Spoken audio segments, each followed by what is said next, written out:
Sir good evening. कैसे हैं अल्पेश जी? अरे वाह, आपके मुंह से मेरा नाम सुन के मतलब धन्य हो गया सर। आपका नंबर है मेरे पास ना। आपने नंबर सेव किया, मेरा धन्य हो गया सर। आपके साथ अभी बात करने के सही समय होगा आपके लिए? बोलिए ना सर। नहीं, आप बिजी हो तो फिर बाद में कहूँगा। नहीं कहिए, कोई फोन आ जाएगा तो डिस्कनेक्ट करूंगा मैं, अदरवाइज बोलिए आप। ठीक है। तो सर सबसे पहले तो थैंक यू सो मच, आपने मुझे मतलब फ़ोन उठा के मेरे साथ बात की। सर दो चार सवाल का मतलब थोड़ी जानकारी लेनी थी कि सबसे पहले ये डॉक्टर डेनियल जॉनसन वो साइंटिस्ट है कि या मैथमेटिशियन, मतलब गणितज्ञ, गणित शास्त्री? मैथमेटिशियन है सर। मैथमेटिशियन है ना? हम्म। मतलब उसका हिंदी में वो गणित शास्त्री ऐसा हो बोल हाँ, सकते हैं ना? गणितज्ञ है। और ये ये पलवाइन का जन्म अमेरिका में कौन सी साल में? 2015? 2015 में है। और 15 में कौन सा मंथ, ऐसा कुछ किसी को बोल सकते हैं? नहीं, आप similarweb.com पे जाकर के इसकी हिस्ट्री निकाल सकते हैं। similarweb.com। Similar web.com। web.com। Okay ठीक है सर। और भारत में? भारत में 2018? 2017 के एंड में आया, मतलब 18 ही पकड़िए। अच्छा 18, ओके। सर ये रोबोटिक सिस्टम का मतलब क्या? देखिए, जो भी कैलकुलेशंस हैं वो सब के सब मैनुअल मोड में नहीं की जा सकती। 50 लाख लोगों का काउंटिंग संभालना आसान नहीं है, विदाउट सॉफ्टवेयर नहीं हो सकता।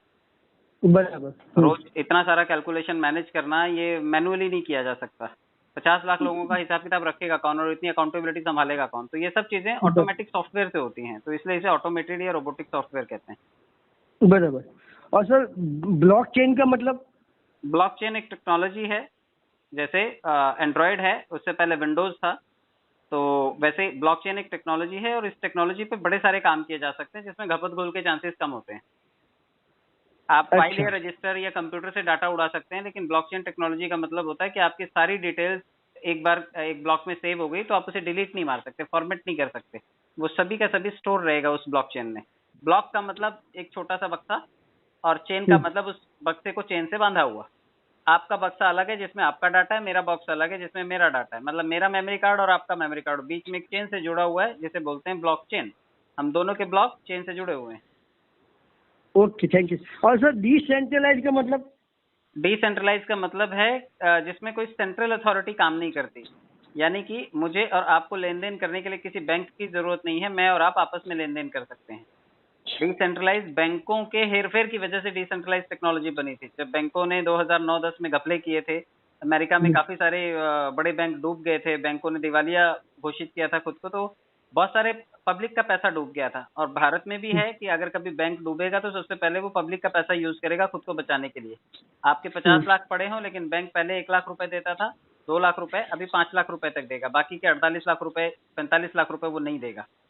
तो ये इसकी वजह से पब्लिक का पैसा लॉस होता था। तो जो ब्लॉकचेन डेवलपर्स हैं, उन्होंने टेक्नोलॉजी बनाई कि अब हमारा पैसा अगर सरकार के पास भी सुरक्षित नहीं है तो हम सेफ कैसे रहेंगे।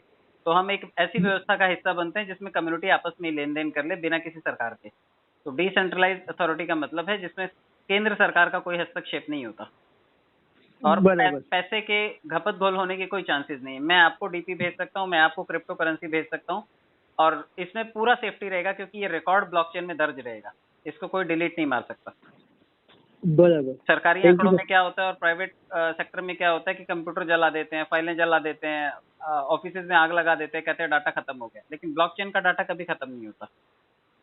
Okay sir. सर ये एफिलिएट मार्केटिंग मतलब एफिलिएट कैसा क्या है वर्क? किसी भी चीज को, जब आपके पास कोई प्रोडक्ट नहीं है लेकिन आप उस चीज को बेचना चाहते हैं, तो बिना दुकान खोले आप किसी का सामान बेच सकते हैं, उसे बोलते हैं एफिलिएट प्रोग्राम। बिना सामान की दुकान। आप एफिलिएट अमेजोन का प्रोडक्ट बेच सकते हैं बिना कोई दुकान में सामान रखे हुए। आप अमेजोन पे अपना अकाउंट बनाइए, वहां से रेफरल लिंक लीजिए और उसे अपने फेसबुक पे, यूट्यूब पे, इंस्टाग्राम पे शेयर कीजिए। उस लिंक से कोई सामान बिकेगा, आपके पास कमीशन पहुंच जाएगा। ये है अमेजोन का एफिलिएट बनना। उसी तरह से आप पर्ल वाइन के एफिलिएट बन करके पर्ल वाइन को प्रमोट कर रहे हैं। Yes sir.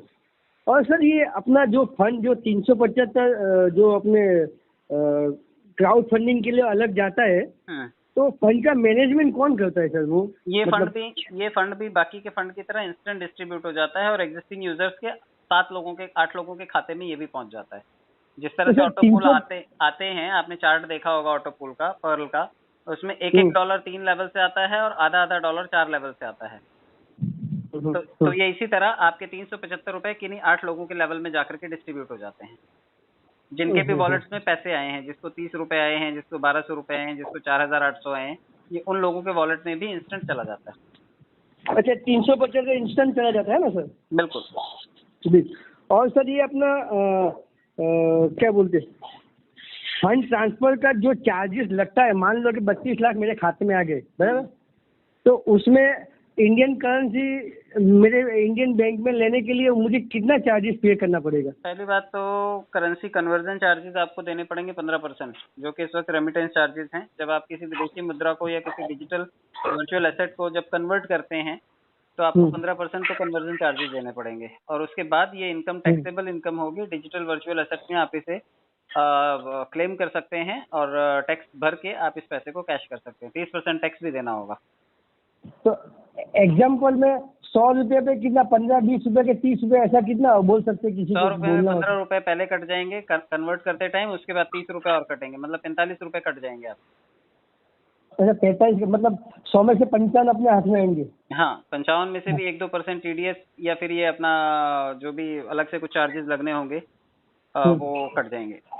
बराबर। ये एक्चुअली एक मेरे दोस्त ने सवाल किया था। हाँ। बोले जैसे सचिन तेंदुलकर को माइकल शूमेकर या किसी ने फेरारी गिफ्ट में किया था, तो वो इंडिया में लाना के उसका मतलब टैक्स इतना होता था, तो वो मतलब गाड़ी से कीमत से ज्यादा तो उसका टैक्स हो रहा था, तो वो नहीं ला सका था।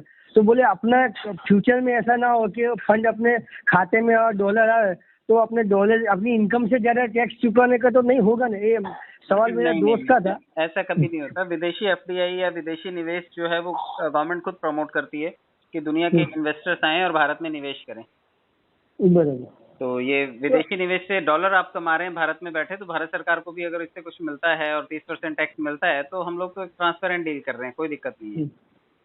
और उसका वो भी यही सवाल था कि अपने किसी के फंड, मतलब वो क्या बोलते हैं, पब्लिक फंड को वो बैन है, तो अपने ये ऐसा उसके ये सवाल का क्या जवाब दे सकते हैं? रिवॉर्ड बेस्ड क्राउड फंडिंग कहीं पर भी बैन नहीं है, आपको कोई भी गिफ्ट कर सकता है। माइकल शूमेकर अगर तेंदुलकर को गिफ्ट कर सकता है, तेंदुलकर उस पैसे को टैक्स में भरे और वो कार अपने नाम पे ले क्लेम कर सकता है, उनको कोई दिक्कत नहीं है। रिवॉर्ड में तो आपको कोई भी पुराना दादा काका मामा चाचा कोई भी वसीयत कर सकता है, तो आप क्या उसे छोड़ देंगे?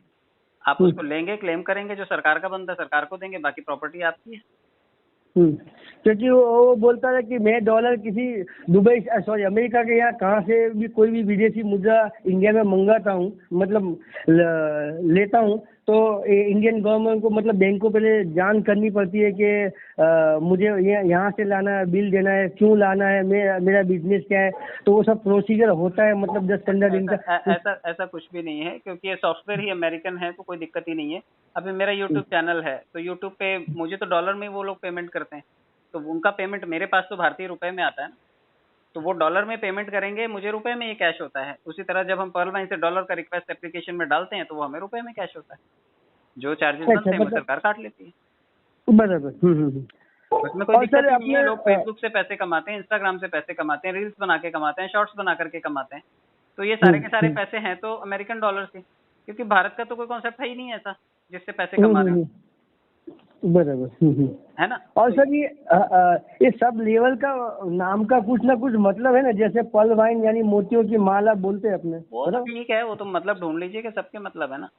अच्छा मतलब ओके।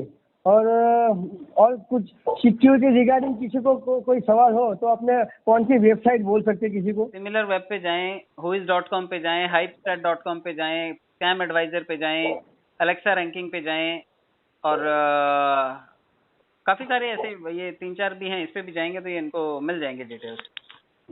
और सर आप 2 साल से हो ना सर इसके अंदर? आपकी टीम कितनी है सर? काफी है सर, 150-200 तो डायरेक्ट ही हैं, 200 डायरेक्ट है मेरे। अरे वेरी गुड जी, वेरी गुड। और आप कौन से लेवल पे? क्वाड से सर मेरा।